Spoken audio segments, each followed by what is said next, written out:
জি, আসসালামু আলাইকুম। ওয়ালাইকুম আসসালাম ওয়া রাহমাতুল্লাহি ওয়া বারাকাতুহু। আচ্ছা, এখানে ডাক্তার মিজানুর রহমান আজহারী হুজুর যে আসবেন, হেলিকপ্টারে কোথায় নামবেন? কোথায় নামার জন্য জায়গা করছেন? আমরা যতটুকু জানি আমাদের কমিটি থেকে বলা হয়েছে এইখানে নামবে, এই জায়গাটার ভিতরে নামবে। হ্যাঁ। এখান থেকে নেমে এই রাস্তা দিয়ে চলে যাবে। এই রাস্তা দিয়ে ওইখানে স্টেজের ভিতরে জায়গা করছে, এখান থেকে গিয়ে স্টেজে ঢুকবে। আচ্ছা, তো এই চতুর্পাশ দিয়ে একটু বাস দিয়ে ঘেরাও দিলে মনে হয় ভালো হতো। লোক জনতা, প্রচুর জনতা হয়। আমি তো আরো প্রোগ্রামে ছিলাম, গেছি। এটা বিভাগের শেষ প্রোগ্রাম। হুম হুম 8টা বিভাগের প্রোগ্রাম অলরেডি শেষ, এটা হলেই শেষ হবে। হুম। তো আপনাদের এখানে যে ডাক্তার মিজানুর রহমান আজহারী হুজুর আসতেছেন, আপনাদের কেমন লাগতেছে? হ্যাঁ, খুব ভালো লাগতেছে। খুব ভালো লাগতেছে না? অবশ্যই। আহ, আমি সকালে এসে দেখতেছি মাঠে এই যে প্যান্ডেল, যেটা মূল প্যান্ডেল, জি। তাবুটো করেছে, ওইটাতে মহিলা মানুষ বেশি দেখতে আসছে প্যান্ডেলটা। হ্যাঁ, সকালবেলায় আসে। এই আজকের থেকে কিছু কিছু বয়ান শুরু হবে, বাচ্চাদের কোরআন তেলাওয়াত হবে। তারপরে কিছু মুরব্বীরা আসবে কথা বলতে, তারা আসবে। এটা হলো শুধু পুরুষের জন্য, এই প্যান্ডেলটা হলো শুধু পুরুষের জন্য। ওই ওই পিছনে একটা আমবাগান আছে, ওইটার ভিতরে পুরুষের জন্য। তারপর ওই রোডের ওই পারে একটা মহিলা, দুইটা প্যান্ডেল করা হয়েছে মহিলা। আর এই রোডের ওই পারে দুইটা প্যান্ডেল করা হয়েছে, ওইটাও মহিলা। আচ্ছা, মহিলাদের জন্য টোটাল 4টে প্যান্ডেল করা হ্যাঁ, হয়েছে। 4টা প্যান্ডেল করা। আচ্ছা, জি, আপনাকে ধন্যবাদ। আপনাকেও ধন্যবাদ, অসংখ্য ধন্যবাদ।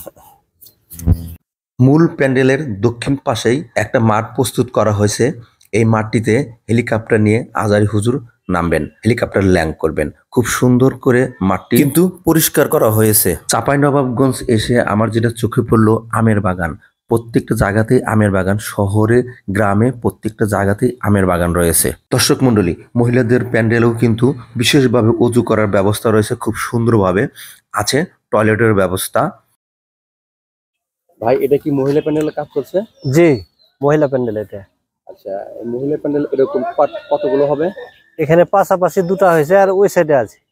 এই আজহারী হুজুর আসার উপলক্ষে প্যান্ডেলের কাজ চলতেছে, যে কতদিন ধরে প্যান্ডেলের কাজ চালাচ্ছেন আপনারা? এটা এই এক সপ্তাহই হয়েছে, 7 দিন এক থেকে। সপ্তাহ হয়ে গেছে। রাজশাহী বিভাগীয় প্রোগ্রামে চাঁপাইনবাবগঞ্জে প্রোগ্রামটি হচ্ছে। চাঁপাইনবাবগঞ্জ কিন্তু আমাদের কাছে পরিচিত, বাংলাদেশের মানুষের কাছে পরিচিত আমের বাগান চাঁপাইনবাবগঞ্জ। পুরো শহর জুড়েই আম বাগান। জি, আজহারী হুজুর এখানে আসতেছে, আপনাদের কেমন লাগতেছে? খুব আনন্দ, ভালো লাগছে। ভালো লাগতেছে। এত বড় একটা স্কলারশিপ ইনি বিভাগীয় প্রোগ্রাম করতে চাঁপাইনবাবগঞ্জ। আপনার বাড়ি কোথায়? আমার বাড়ি এই যে চকলামপুর। মানে এই মাঠের পাশেই? জি, মাঠের পাশে। তাহলে মাঠের আপনার কেমন পাশে। লাগতেছে এত কাছাকাছি চলে আসছে, এত বড় একটা স্কলারশিপ? হেভি আনন্দ, মানে ঈদের মতন একটা আনন্দের মতন কারবার। মাহফিল শুরু হওয়ার একদিন আগেই মেইন স্টেজের কাজ সম্পূর্ণ শেষ করে ফেলেছেন জাবালুন নূর ফাউন্ডেশন। ধন্যবাদ জানাই জাবালুন নূর ফাউন্ডেশনকে। এটা 21 তারিখের সকালের দৃশ্য ছিল।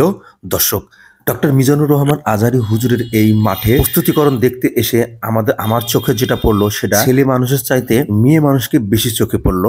মেয়ে মানুষ পর্যাপ্ত পরিমাণ মাঠটি পর্যবেক্ষণ করতে এসেছে। তাদের ধারণা, আমরা তো হুজুর আসলে এই মাঠের এখানে আসতে পারবো না, কেমন করে মাঠ সাজিয়েছে হুজুরের জন্য। চাঁপাইনবাবগঞ্জবাসী ডক্টর মিজানুর রহমান আজহারী হুজুরের মাহফিল উপলক্ষে খুব আনন্দ উদ্দীপনা দেখা গেছে এই মাঠে এসে। মাঠটা কমপ্লিট প্রস্তুত হুজুরের জন্য এবং দর্শক আপনাদের জন্য।